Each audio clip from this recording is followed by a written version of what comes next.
Трајно решение и конструктивен диалог очекува премиерот Христијан Мицкоски од најавениот состанок на министрите од 6 земји од Западен Балкан со Европската комисија.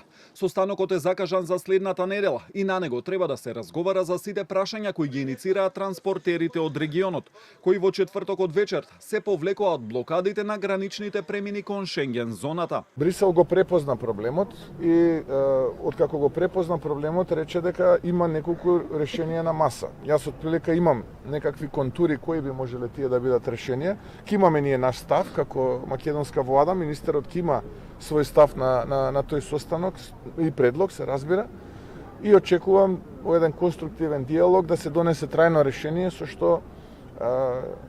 што на крајот ќе излеземе како победници сите. За одлуката на парламентарното собрание на Советот на Европа да го затвори постмониторинг диалогот со Македонија, Мицкоски рече дека е признание дека државата е зрела демократија. Со ова признание од Советот на Европа дека се укинува постмониторингот, Европа признава дека оваа држава е зрела демократија, дека се почитуваат човековите права и дека имаме функционална влада која што се грижи за иднината на оваа држава. И со тоа практично ние сме единствената држава од Западен Балкан 6.